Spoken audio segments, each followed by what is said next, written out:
38. جلسة درس سنن الترمذي. الحمد لله رب العالمين، والصلاة والسلام على سيدنا سيد الأنبياء والمرسلين وعلى آله وصحبه أجمعين. عن أبي سعيد رضي الله عنه قال: قال رسول الله صلى الله عليه وسلم: وكيف أنعم وصاحب القرن قد التقم القرن واستمع الأذن متى يؤمر بالنفخ فينفخ، فكأن ذلك ثقل على أصحاب النبي صلى الله عليه وسلم، فقال لهم: قولوا حسبنا الله ونعم الوكيل على الله توكلنا. Peygamber Huda aleyhisselam şu mübarek hadisinde öz yağdayından haber verdir. Men ne yaparım? Ve keyfe en'amu diye. Men ne yaparım? Rahat bulayın. Ne yaparım? Hoşlukta bulayın. Ne yaparım? Men gaygısız bulayın deyiptir. Meğer ne olacak ya Resulullah? Ve sahibul qarani qad iltaqamal qaran. Sahibul qaran şahın eyeti Sur salacak ferişyanı aytiya İsrafil aleyhisselam qatil taqamal qaran yankı tüytüğünü ağdına alıgıl diye.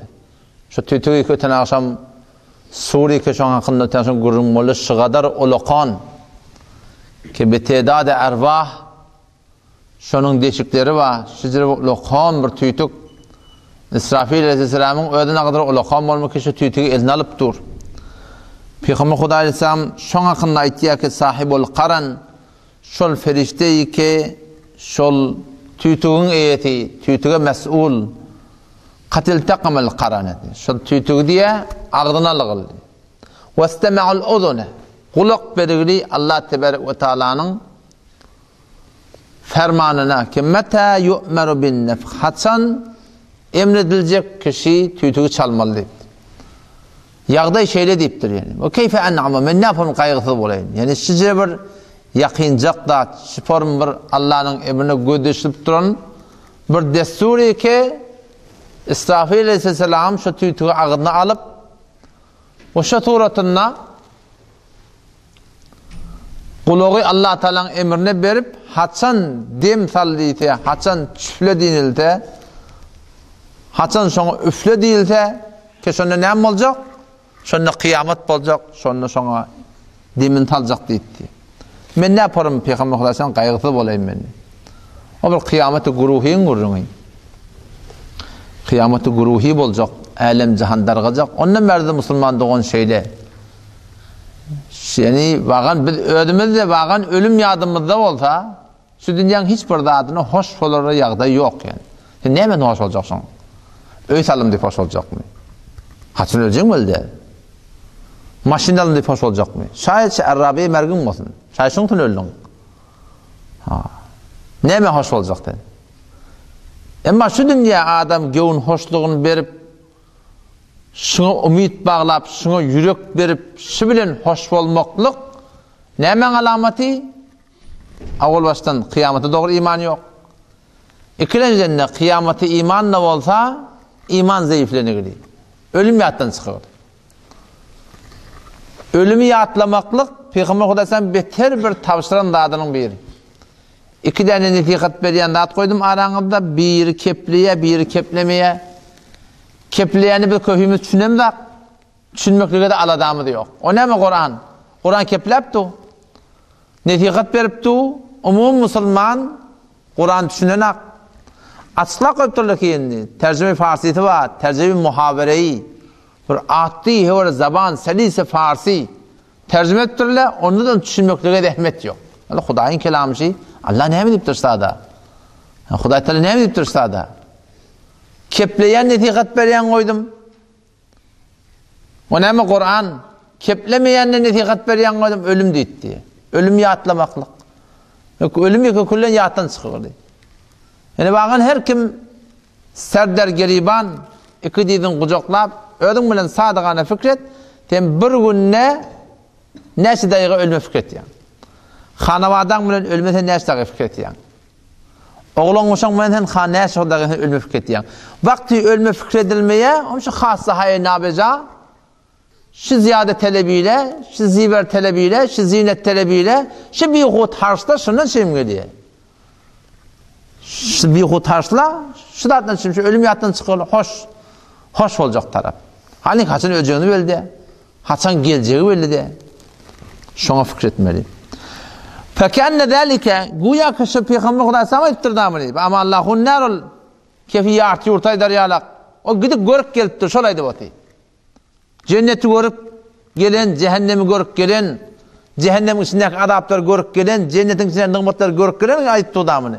Peygamber Huda sama gurrun verenle ştalar diye cehennemden gurrun verse ştalar kıdarardı diye, gödü kıdarardı diye. İşte o da soyunanda elin yürüyordun kadar ya da şu forum bir halat bilen gurrun vermiş. Ki annehu mondir ceyşin. Aynı bir Angır'dan leşker hemledik geliyor. Kümüştepe Angır'da tuğuk, tank, muselsel bilen bir leşkerde hezarda bilen hemledik geliyor moda. Tenne ha sırada görüp durdun. Bir tane bağlakın dizi pencada ayağın aşağına nirek geliyorlar, Kümüştepe'nin dargatmana geliyorlar. Tehezabet sonra neyme suret bilen kaydardın. Gelip neyme dil suzi bilen sen yalvarardın, kıygırardın, çığırardın. Sen neyme alıp ben gurrun verdin sen millete. Peygamber Huda sen gurrun veren ne? Kennehu nedir oryan. Aynı şahuratınla bir leşkerin de Angır'dan geliyenini görüp da geliyen yalık gurrun verirdi diye. Cennetten gurrun veren ne? Yürüyü avudallanırdı diye. Çünkü görüp gelip dur daha. Onunla Peygamber Huda sana etti. Keyfe an'amu men ne yaparım kaygısı bulayın. Men ne yaparım rahat bulayın. Şforum sahibi karan İsrafil aleyhisselam tüytüğü ağırnalıqlı kuluğu vergili Allah'ın emrine haçan çalınacak sahabalı Peygamber şu aydan kefinden burhon diye ağır geldi diye bular. Näçe bol haşon bunun halimiz. Bular da kaygı gelip duruyorlarına. Peygamber Huda sen şunu anlap olar aytdı diye hasbunallahu ve ni'mel vekil alallahi tevekkelna deyip aydan. Siz şunu aydan deyip diye Allah'a tevekkül etmeyi öğretti diye.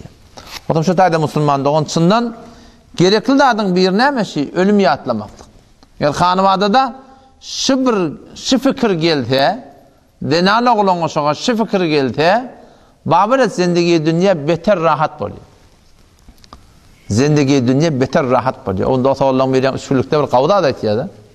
Beter bir kavda da etkiyadı. Vakiyete emir ha şu. Şu ne kadar nimette gidip yat. Nimetlen kadar yok ki. Bizim teyade baştan nimetlen idinna. Öyle ağalarının birinden gurrun var ya. Ağası gurrun veriptir. Şimdi derhudu 30 yıl min navval, 35 yıl min navval, 40 yıl min navvalın gurrun. Şimdiden Angır'da de. Ki bir camimiz vardı. Tamam, bağım damdırıp durdu diyor. Palla damdır ya, içeride damdır ya. Niye oturacağım bile ağa? Kadim göttük müdersen yağdan atar, şu yağırlarda şu neyle damdırmalılar ahimi? İyi değil, yağın yağmağına dursa. On fakat parkısı diye içeride oturamızda diye yine yer gelene ak diye de yağın damdırıp dur. Yine yer gelene ak diye. Om yer içeride de at yok diye. Dedim diye, sonra ağasına itiyordu. Sonra ağası sondan oğulları içeride at yok deyip hulata gayret edin. Men bir neçinin öğürlerin şu ağalardan barıp gidip de tengle. Nemeden çileyim?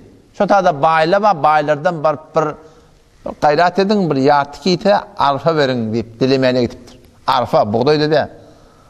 Arfa çörek ilk gördün mü? Bu kordamından geçmeyen bizim bu ad. Başka burada o kapkara burada tanıtık yağlık. Şondan gidip de tengle. Şu yağınna, şu yelle zatta Allah bile nemini aşıptır. Barıptır şeyle bayları elini teriptir şeyle men oğlanışam at.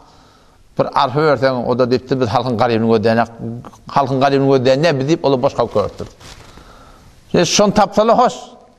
Men oğlanlığımdan yadım men oğlan kalk bir giyeceğim bir yerine azap dururdu. Bizi zat yoktu onda.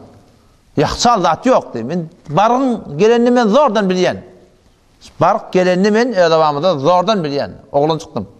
Şonu biz giyeceğin içine azıqsan ak şeker bilen çörek tapsan uluğun zat şonu. Şakır giyeceğim urvatınla çörek oturun sadece bir yeri. Şakır. Ne kadar nimet keneler biliyor musun? Ama rahatı yok, asayiş yok, aramış yok.